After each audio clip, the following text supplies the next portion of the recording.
Hi, hello, வணக்கம்.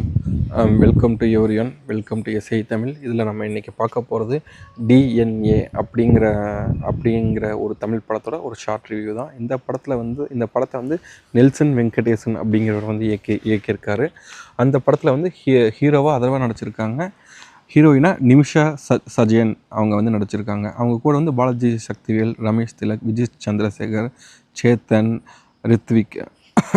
ரித்விகா, சுப்பிரமணியன் சிவா, கருணாகரன் அவங்கெல்லாம் நடிச்சிருக்காங்க. ஸோ இந்த படம் வந்து என்ன ஸ்டோரினா, படத்தோட ஸ்டார்டிங்லேயே அதர்வா வந்து ஒரு லவ் ஃபெயிலியரோட ஆரம்பிக்குது. படத்துலேயே ஸ்டார்டிங்லேயே அவர் குடிச்சிட்டு தான் இருக்கார். எதுக்காக குடிக்கிறாரு அப்படின்னு சொல்லி நம்ம பார்த்தோம்னா, அவருக்கு ஒரு லவ் இருந்தது. அந்த லவ் வந்து ஃபெயிலியர் ஆகிடுச்சு. அதுக்காக அவர் குடிக்கிறாரு அப்படின்னு சொல்லி காமிக்கிறாங்க. அதுக்கு அடுத்தது அவர் அப்படியே கண்டினியூஸாக குடிச்சிட்டே இருக்கார். அதுக்கு குடிச்சிட்டே இருக்கப்போ அவரோட அப்பா சேத்தனுக்கு அது பிடிக்க மாட்டேங்குது.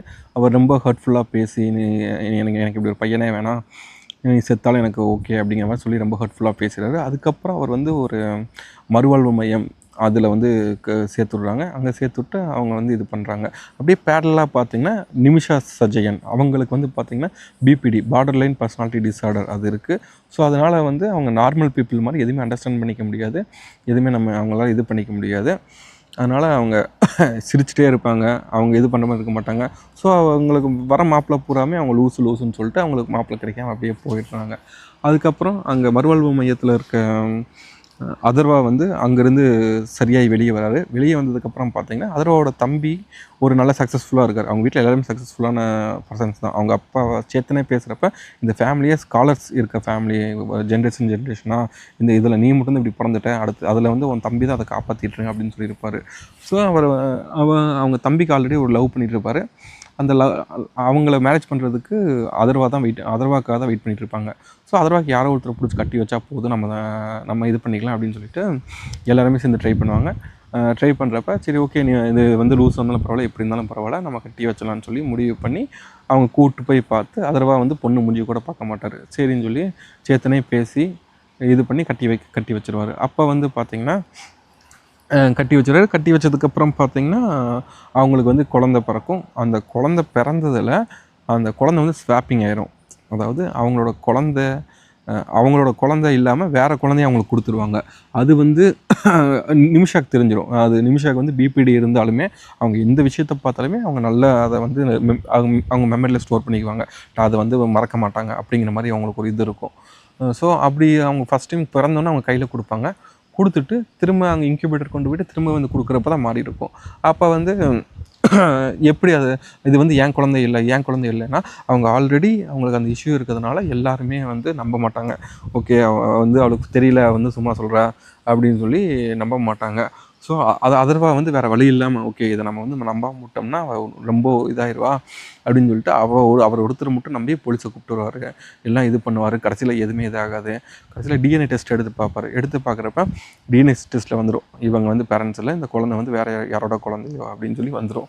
அது வந்ததுக்கப்புறம் அவங்க குழந்தைக்கு என்ன ஆச்சு, இந்த குழந்தை யாரோட குழந்தை, அது எப்படி ஸ்வாப் ஆச்சு, அது என்ன கதை அப்படிங்கிறத பற்றி தான் இந்த படம் ஃபுல்லாகவே போகும். ஃபுல் அண்ட் ஃபுல் ஒரு மிஸ்ட்ரி த்ரில்லர் ஜானர்லேயே தான் படம் போகும். ஸ்டார்டிங்கில் ஆரம்பித்தது ஒரு மாதிரி ஆரம்பித்து அப்படியே இது பண்ணாலும் கடைசியில் போக போக போக பார்த்திங்கன்னா ஃபுல்லாக போக இது வந்து இது மாதிரி ஒரு மிஸ்ட்ரி த்ரில்லராகவே தான் போகும். அதில் வந்து பார்த்திங்கன்னா இதில் படத்தில் பாசிட்டிவ் அப்படின்னு நீங்கள் பார்த்தீங்கன்னா ஸ்டோரி தான். ஸ்டோரி வந்து ரொம்பவே ஒரு நல்ல ஸ்டோரி, சிம்பிளான ஸ்டோரி. பெருசாக வந்து எங்கேயுமே எந்த அலட்டலும் இல்லாமல் எதுவும் இல்லாமல் அப்படியே படம் ஆரம்பிச்சோன்னா ஒவ்வொருத்தருக்கும் அந்த படத்தோட ஸ்டோரியே வேறு. பட் ஆனால் அந்த பேக்ரவுண்டை அப்படியே மாறி அமைச்சு ஸ்டோரிக்கு சம்மந்தமே இல்லாமல் மாதிரி 2 பேருக்கும் ஒரு பேக்ரவுண்டு, அந்த பேக்ரவுண்ட்லேருந்து 2 பேர் வராங்க. அவங்க 2 பேருக்கு மேரேஜ் ஆகுதுன்னு சொல்லி அந்த ஃபஸ்ட் ஹாஃபுக்கு ஒரு நல்ல இன்ட்ரெஸ்டிங்காக ஃபஸ்ட்டு ஒரு 40-45 மினிட்ஸ் நல்லா இன்ட்ரெஸ்டிங்காக கொண்டு போயிருப்பாங்க. அதுக்கப்புறம் தான் இப்போ அந்த இதுக்குள்ளே வருது. ஸோ அது எல்லாமே நல்லா ஒர்க் பண்ணியிருந்தாங்க. படத்தில் டீட்டெயிலிங்லாம் பக்காவாக இருந்தது. ரொம்ப அதுக்கு மெனக்கெட்டு ஒர்க் பண்ணியிருந்தாங்க. நிறைய இடத்துல அது தெரிஞ்சது. ஸோ அது ஒன்று.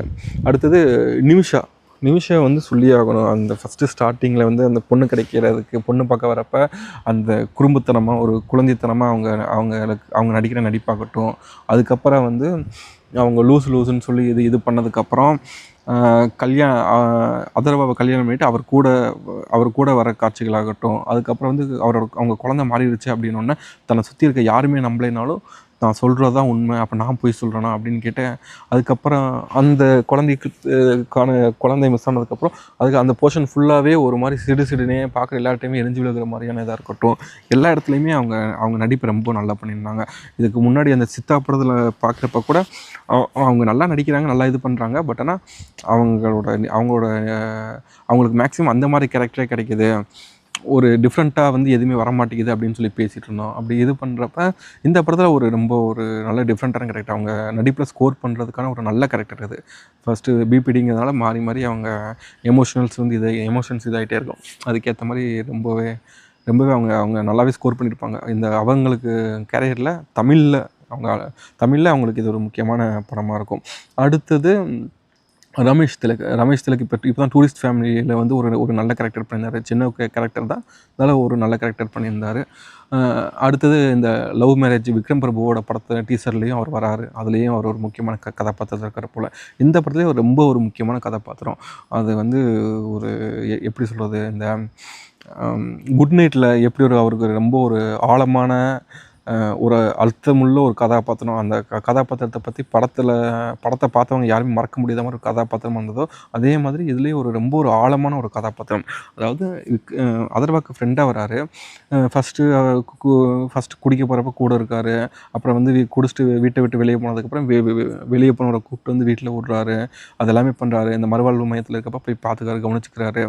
திரும்ப வந்து பார்த்திங்கன்னா வீட்டுக்கு வந்ததுக்கப்புறம் கல்யாண மண்டபத்தில் தான் அவங்களுக்கு தெரிய வருது, அவங்க ஃப்ரெண்ட்ஸுக்கு யாருக்குமே தெரியாது இந்த நிமிஷாவுக்கு வந்து அந்த மாதிரி இஷ்யூ இருக்குது அப்படின்னு சொல்லிட்டு. கல்யாண மண்டபத்தில் இருக்கப்போ அவங்க வீட்டாளுகளே பொண்ணு வீட்டாளுங்களே இந்த புறணி பேசுகிற மாதிரி பேசுகிறப்ப ஏதோ பரவாயில்ல, லூஸாக இருந்தாலுமே நம்ம பையனுக்கு தெரியாமல் கட்டி வைக்கிறாங்க போல், பையன் நல்ல பையனாக பிடிச்சிட்டாங்க அப்படின்னு சொல்லி பேசுகிறப்ப தான் இப்போ ஃப்ரெண்ட்ஸுக்கு தெரிய வரப்போ ரமேஷ் திலக்கிட்ட சொன்னோன்னே, ரமேஷ் திலக் வந்து அவங்க அப்பாட்ட போய் பேசுகிற அந்த ஒரு சீக்வன்ஸ் இருக்கும், அது ரொம்ப சூப்பராக பண்ணியிருந்தாங்க. அது எழுதப்பட்ட விதமும் சரி, அந்த இதுவும் சரி, நீங்கள் தான் உங்களுக்கு வேணால் அவன் வாழ்க்கை முக்கியம் இல்லாமல் இருக்கலாம், ஆனால் எங்களுக்கு வந்து அவன் வாழ்க்கை முக்கியம், எங்களுக்கு அவன் முக்கியம், நீங்கள் சொல்கிற மாதிரி இல்லை, நீங்கள் பண்ணுற மாதிரி நீங்கள் சொல்கிற மாதிரி விட்டு போக முடியாது, அவன் இப்போ தான் ஒரு பெரிய கண்டத்துலேருந்து வந்திருக்கான், திரும்ப ஒரு கண்டத்தில் நாங்கள் வந்து விட முடியாது அப்படின்னு சொல்லி ஃப்ரெண்டோட குடும்பத்தையும் எதிர்த்து பேசிகிட்டு இருப்பார் அந்த இதில். அது வந்து ரொம்ப ஒரு அழகான இடம். அடுத்தது படத்தில் வந்து எனக்கு ரொம்ப ஒரு ஆச்சரியமான இருந்த இடம் என்னென்னா, போலீஸ் வந்து அதர்வா வந்து பிரதர்னு கூப்பிடுவாங்க. எனக்கு எங்கே அப்படி கூப்பிட்றாங்க அப்படின்னு தெரியல. எனக்கு தெரிஞ்சு எங்கேயுமே வந்து போலீஸ் வந்து யாரையுமே பிரதர்னு கூப்பிட்டு நான் பார்த்ததில்ல. நம்ம கூப்பிட்றப்ப கூட சேட்னு கூப்பிட்றது தான் அவங்க வந்து எக்ஸ்பெக்ட் பண்ணுவாங்க. நம்ம சாதாரணமாக வேறு எந்த மாதிரி கூப்பிட்டாலுமே சேட்னு கூப்பிட்டுன்னு தான் சொல்லுவாங்க. அது கொஞ்சம் ஒரு வித்தியாசமாக இருந்தது. அடுத்தது நான் சொன்ன மாதிரி டீட்டெயிலிங் எல்லாமே ரொம்ப நல்லா பண்ணியிருந்தாங்க. அந்த பாலாஜி சக்திவேல் கேரக்டர் வர்றது, அவருக்கு வந்து ஒரு 2 வீக்ஸில் அவர் ரிட்டையர்ட் ஆக போகிறாரு. இருந்தாலும் இங்கே வந்து வேறு யாருமே இல்லைங்கனால அவர்கிட்ட அந்த கேஸ் போகுது. அவர்கிட்ட அந்த கேஸ் போகிறப்ப அவர் கூடயே அதர்வா ட்ராவல் பண்ணார். ஸோ அவர் அதர்வா ட்ராவல் பண்ணுறதுனால அந்த இன்வெஸ்டிகேஷன் மெத்தட்ஸ் என்னென்ன, எங்கெங்கே எப்படி பண்ணுவாங்க, ஜெயிலுக்குள்ளே தான் பிளான் போடுவாங்க அப்படின்னு சொல்லி அந்த ஜெயிலுக்குள்ளே இருக்கவங்களை காமிக்கிறது.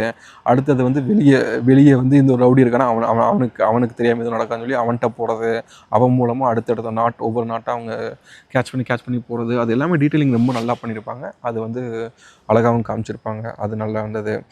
அடுத்தது படத்தில் ரொம்ப ஒரு முக்கியமான விஷயம்னா அந்த ஒரு பாட்டி தான். இது வந்து இது சொன்னால் ஸ்பாய்லர் ஆகாது. ஏன்னா இப்போ அந்த பாட்டி ஃபஸ்ட்டு சீன் காமிக்கும் போது அந்த ஒரு பிஜிஎம் போட்டுவானுங்க. ஓகே, இந்த கிளவி தாண்டா படத்தில் ஏதோ பண்ண போகிறான்னு சொல்லிட்டு ஒரு பிஜிஎம் போட்டுவானுங்க. ஸோ அதனால் இது சொன்னால் ஸ்பாய்லர்லாம் ஆகாது. அந்த பாட்டி கேரக்டர் எப்படி யோசிச்சானுங்க, என்ன பண்ணானுங்கன்னு தெரில. இதுதான் ஒரு ரைட்டிங் தான் மேட்டரு. நீங்கள் வந்து யார் நடித்தாலும் சரி, அந்த பாட்டி இதுக்கு முன்னாடி எந்த படத்துலையும் நான் பார்த்ததில்ல. எந்த படத்துலையும் மேபி மெயின் கேரக்டராகவே எங்கேயுமே நான் பார்த்ததில்ல. சீரியல்லே இருக்காங்களே என்னன்னு தெரில. இப்போ தான் நான் ஃபஸ்ட் டைம் தான் பார்க்குறேன்னு நினைக்கிறேன் அவங்கள. ஆனால் அந்த கேரக்டர், அந்த பாட்டியை பார்க்குறப்ப, அதுவும் அந்த செகண்ட் ஹாஃப்லாம் பார்க்குறப்ப ஒரு பயம் உள்ளுக்குள்ளே இருக்கும். என்னடா அந்த அந்த மாதிரி எழுதியிருப்பாங்க. அதான் ரைட்டிங் தான் எப்போவுமே நிற்கும். நீங்கள் வந்து எவ்வளோ பெரிய ஆக்டரை போட்டு நீங்கள் ஹிந்திலேருந்து கூப்பிட்டு வரலாம், கன்னடத்துலேருந்து மலையாளத்துலேருந்து யாரை வேணாலும் எவ்வளோ பெரிய அளவுனாலும் கூப்பிட்டு வரலாம். பட் ஆனால் உங்களோட ரைட்டிங் எந்தளவுக்கு ஸ்ட்ராங்காக இருக்கோ அந்த அளவுக்கு தான் ஒரு கேரக்டர் நிற்கும். அந்த மாதிரி அந்த பாட்டி கேரக்டர் ரொம்ப சூப்பராக பண்ணியிருப்பாங்க. மிரட்டி விட்டுருப்பாங்க. அதுவும் அந்த செகண்ட் ஹாஃப்லாம் என்னோட வாயை பாரு, வாய் எப்படி கிழிஞ்சிருக்கு பாரு, என்ன பண்ணாலும் என்கிட்ட இருந்து ஒரு வார்த்தை நீ வாங்க முடியாது அப்படின்னு சொல்லி அது பேசி கிளவி இது பண்ணுற இடம் அது சூப்பரான இடம். அதுலேருந்து இது பண்ணுறது.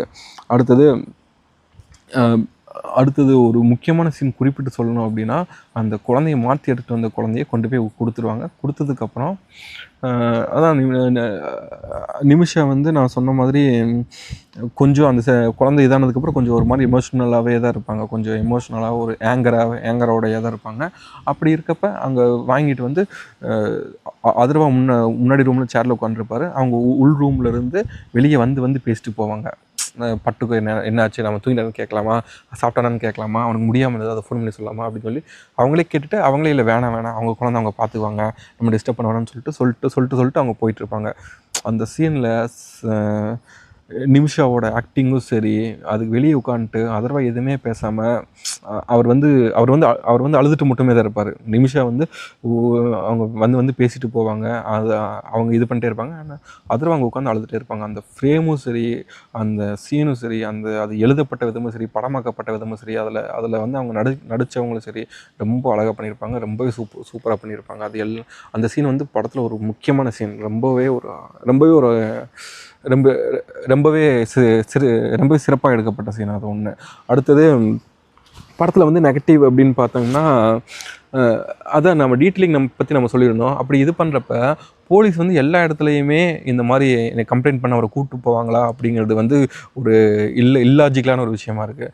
இப்போ வந்து ஒரு போலீஸ் ஸ்டேஷன், அதாவது இப்போ ஒரு மாநில குற்றவியல் ஆணையம் அப்படின்னு ஒன்று இருக்குது. அதாவது அந்த டிஸ்ட்ரிக்டில் பதியப்படுற எல்லா வழக்குகளுமே அங்கே டிஜிட்டலாக வந்து ஸ்டோர் ஆகிரும், அங்கே போய் பார்த்துக்கலாம்னு சொல்லிட்டு போகிறாங்க. அதுக்குள்ளேயெல்லாம் ஒரு தேர்டு பர்சன் போலீஸ் இல்லாதவங்களை வந்து உள்ளே விடுவாங்கன்னே தெரில, அதுக்குள்ளே அவர் போகிறாரு. அதே மாதிரி ஜெயிலுக்குள்ள ஒருத்தனை விசாரிக்க போகிறப்ப அங்கே போகிறாரு. அதே மாதிரி இந்த மாதிரி போலீஸ் எந்த இடத்துக்கு போனாலுமே அங்கே அவர் போயிட்டே இருக்கார். அதே மாதிரி போலீஸ் பேரை சொல்லி அவர் வந்து எல்லார்ட்டையும் ஃபோன் பண்ணி பேசுகிறாரு, சிசிடிவி ஃபுட்டேஜ் வாங்குறாரு. இது எல்லாம் எப்படி இது சாத்தியமாக என்ன அப்படிங்கிறது தெரியவே இல்லை. அது கொஞ்சம் ஒரு இல்லாஜிக்கலாக இருந்தது. அடுத்தது அதே மாதிரி இந்த செகண்ட் ஹாஃபில் வந்து ஒரு ஐட்டம் சாங் வந்துருக்கும். படம் வந்து நல்லாவே தான் போயிட்டுருக்கும். படத்தில் எங்கேயுமே லேக் ஆகாமல் எங்கேயுமே இது இல்லாமல் ரொம்பவே அழகாக போயிட்டுருக்கும், ரொம்ப சூப்பராக எடுத்துகிட்ருப்பாங்க. பட் ஆனால் அந்த இடத்துல ஐட்டம் சாங் வந்து தேவையே இருந்திருக்காது. திரும்ப வந்து பார்த்திங்கன்னா என்ன சொல்கிறது, இந்த பழைய படம் மாதிரியே ஒரு ஐட்டம் சாங்கை வந்து அந்த இடத்துல வைக்கணும்னு சொல்லி வில்லனை காமிக்கிறப்ப அதை வச்சுருப்பாங்க. ஸோ அது வந்து வேணுன்னே ஒரு திணிக்கப்பட்ட மாதிரி தான் இருந்திருக்கும். மேபி ஒரு ப்ரொடியூசர் சைட்லேருந்து ப்ரெஷராக என்னன்னு தெரில, அது ஒன்று. அடுத்தது செகண்ட் ஹாஃபில் இந்த மாதிரி குழந்தை இது மிஸ் ஆகிடுச்சு, அவர் வந்து ஃபுல்லாக தேடிகிட்டே இருக்கார். பட் ஆனால் அவர் மட்டுமே தான் தேடிட்டு இருக்காரு. அதே மாதிரி வீட்டில் வந்து நிமிஷா இருக்காங்க, நிமிஷோட அம்மா இருக்காங்க. அந்த ஹீரோவோட அப்பா தம்பி அவங்களாம் என்னானாங்கன்னே தெரில. ஃபர்ஸ்ட் ஹாஃபில் சண்டை வருது, பட் ஆனால் குழந்தை பிறந்தாலும் சேர்ந்துக்கிறாங்க, அவங்க கல்யாணம் பண்ணி வைக்கிறாங்க. அப்போ வந்து எமோஷனலாக அவங்க அட்டாச் ஆன மாதிரி தான் காமிக்கிறாங்க. சேத்தனை வந்து அதுக்கப்புறம் ஒரு 2-3 சீன் காமிக்கிறாங்க. பட் ஆனால் பையன் இவ்வளோ இதாக தேடிட்டுருக்கான் அப்படின்னா அவங்க கூட யாருமே நிற்கலை அப்படிங்கிறது வந்து இது பண்ணுற மாதிரி தெரில. சரி ஓகே, பெற்றவங்க தான் அப்படி இருக்காங்க அப்படின்னா, ஃபஸ்ட் ஹாஃபில் ஃப்ரெண்ட்ஸ் அவ்வளோ க்ளோஸாக காமிச்சாங்க. ஆனால் அதுக்கப்புறம் வந்து செகண்ட் ஹாஃபில் எங்கே போனாங்கன்னே தெரில. ரமேஷ் திலக்லாம் எந்த இடத்துலையுமே தெரில, எந்த இடத்துலையுமே காமிக்கல. இதே நீங்கள் சித்தா படத்தில் பார்த்துருந்தீங்கன்னா சித்தார்த்து அலைஞ்சிட்டே இருப்பார். சித்தார்த்து கூட அவர் ஃப்ரெண்டு கேரக்டர் ஃபுல்லாக இருந்துகிட்டே இருக்கும். எங்கே போனாலுமே எங்கே இது பண்ணாலும் அவர் கேரக்டர் இருந்துகிட்டே இருக்கும். மேபி அவர் போலீஸ் அதனால் கூட இருக்கார் அப்படின்னு நீங்கள் சொல்லலாம். பட் ஆனால் இந்த இடத்துல வந்து அங்கங்கேயாவது காமிச்சிருக்கலாம், என்னாச்சு ஏதாச்சுங்கிறப்ப அது அங்கேயாவது காமிச்சிக்கலாம். அது எங்கேயுமே காமிக்கல. அந்த ஃப்ரெண்டு கேரக்டர்ங்கிறது படத்தில் அதுக்கப்புறம் எங்கேயுமே வரல. கிளைமேக்ஸ் வரைக்கும் கூட பெருசாக எங்கேயுமே வரல. ஸோ அது ஒன்று கொஞ்சம் இதாக இருந்தது. அதுக்கப்புறம் வந்து படத்தில் மேக்ஸிமம் நெகட்டிவ்னு சொல்லிக்கிறதுக்கு வந்து பெருசாக எதுவுமே இல்லை. ஓரளவுக்கு எல்லாமே நல்லா தான் இருந்தது. அதர்வா வந்து எனக்கு ஃபஸ்ட்லேருந்தே பிடிக்கும். பானாக்காத்தாடி படமே நல்லா இல்லைனாலும் எனக்கு கொஞ்சம் பிடிக்கும். அந்த படம் நான் பார்த்துட்ருப்பேன். அதே மாதிரி அவரோட கேரியரில் வந்து ஈட்டி வந்து ஒரு நல்ல படம். ஈட்டி வந்து பாட்டும் சரி படமும் சரி, அதில் வந்து அவரோட கேரக்டர் ஸ்டோரி டிஃப்ரெண்ட்டான ஸ்டோரி, அது எல்லாமே நல்லாயிருக்கும். அதே மாதிரி சண்டிவரனும் கொஞ்சம் நல்லாயிருக்கும். சர்க்குணத்தோட படம். அவர் ஒரு வில்லேஜ் பேஸ்டில் ஓரளவுக்கு நல்லாவே எடுத்திருப்பார். அந்த படமும் ஓரளவுக்கு நல்லாயிருக்கும். அதை தாண்டி கணிதன் படமும் எனக்கு பிடிக்கும், எனக்கு பர்சனலாக பிடிக்கும். பட் ஆனால் அது வந்து மிக்ஸ்டு ரிவ்யூவாக தான் வந்துச்சு. நிறைய பேருக்கு பிடிக்கல. மிக்ஸ்டு ரிவ்யூன்னு கூட சொல்ல முடியாது, அது ஃப்ளாப் தான். பட் ஆனால் கணிதன் ஓரளவுக்கு நல்ல படமாக தான் இருக்கும். அதே மாதிரி கடைசியாக 100 வந்துச்சு. அந்த மாதிரி நிறைய படத்தான் வந்துச்சு. இப்போ ஒரு வெப் சீரிஸ் கூட நடிச்சிருந்தார். எல்லாமே நான் பார்த்துருக்கேன். ஸோ அதில் வந்து ஒரு நல்ல ஆக்டர் அவர் வந்து வரணும் அப்படிங்கிற மாதிரி அவர் படம் வரப்பில் நான் எக்ஸ்பெக்ட் பண்ணிட்டே இருப்பேன். அதனால தான் இந்த படத்துக்கு கூட நான் ஃபஸ்ட்டு இந்த படம் தான் போய் பார்த்தேன். போய் பார்த்ததுக்கானமே அதான் அதர்வா எப்போவுமே ஒரு வரணும் அப்படிங்கிற மாதிரி ஒரு இது இருக்கும். அவர் ஆக்டிங் நல்லா தான் இருக்கும். எங்கேயுமே வந்து இது சும்மா அவர் நெப்போட்டிசம் எதுவுமேலாம் பண்ணிட்டான்லாம் சொல்கிற மாதிரிலாம் இருக்காது. ஃபஸ்ட்டு படத்துலேருந்தே அவருக்கான ஒரு எஃபெக்ட் பட்டு தான் இருப்பார். பட் ஆனால் அவருக்கு தொடர்ச்சியான படங்கள் வர மாதிரியே இருக்காது. அந்த இதுக்கு ரொம்ப நாள் கழிச்சு ஒரு படம் வந்தாலுமே இந்த படம் அவருக்கு சொல்கிற மாதிரி ஒரு அவர் கேரியரில் சொல்கிற மாதிரி ஒரு நல்ல படமாக வந்திருக்கு. ஆக்சுவலாக இந்த இந்த இப்போ வந்த படங்களில் இந்த படம் தான் வந்து பெஸ்ட்டாக இருக்குது. இது கூட வந்த பிற குபேரா அந்த அந்த படங்களை விட பார்த்தீங்கன்னா இந்த படம் பெஸ்ட்டாக தான் இருக்குது. மேபி இந்த பப்ளிக் டாக் ஆஃப் த இதில் வந்து நெக்ஸ்ட்டு 2-3 டேஸில் டிஎன்ஏக்கான ஸ்க்ரீன்ஸ் வந்து அதிகப்படுத்தப்படலாம். ஸோ டிஎன்ஏ வந்து அதர்வா கரியரில் எக்ஸ்பெக்ட் பண்ண மாதிரி ரொம்ப நாள் கழிச்சு ஒரு நல்ல படமாக அமைஞ்சிருக்கு. பாடல்கள் பிஜிஎம் வந்து பெருசாக எதுவும் நிற்கலை. ஆனால் பிஜிஎம் வந்து இந்த முகம் சுளிக்க வைக்கிற மாதிரி எதுவும் இல்லாமல் நீட்டாக கதைக்கு தேவையான அளவுக்கு போட்டிருக்காங்க. பட் ஆனால் பாடல்கள் வந்து பெருசாக எதுவுமே நிற்கலை. மேபி இப்போ படம் வந்து ரொம்ப இதாக போயிட்டு இருந்ததுனால அது வந்து எதுவும் கேட்குற மாதிரி அது கூட கனெக்ட் ஆக முடியலைன்னு தெரில. மற்றபடி படம் ஒரு ஒர்த்தான படம் தான். டைரெக்ஷன்லேயும் சரி, டைரெக்ஷன், ஆக்டிங் எல்லாருமே வந்து நல்லா பண்ணியிருப்பாங்க. எல்லாருமே நல்லா இது பண்ணியிருந்தாங்க. ஸோ கண்டிப்பாக படம் வந்து பார்க்கலாம். நீங்கள் ஆல்ரெடி படம் பார்த்துருந்தீங்கன்னா உங்களோட கருத்துக்களை நீங்கள் கமெண்ட்ஸில் சொல்லலாம். படம் பார்க்கல அப்படின்னா பார்த்துட்டு வந்து நீங்கள் சொல்லுங்கள் உங்களோட கருத்து. நீங்கள் இந்த வீடியோவோட இந்த ரிவ்யூவோட நீங்கள் ஒத்து போகிறீங்களா இல்லைங்களா நீங்கள் கமெண்ட்ஸில் சொல்லலாம். மீண்டும் அடுத்த ஒரு படத்தோட ரிவ்யூவோடு நம்ம சந்திக்கலாம். இது வரைக்கும் வீடியோ பார்த்த அனைவருக்கும் நன்றி.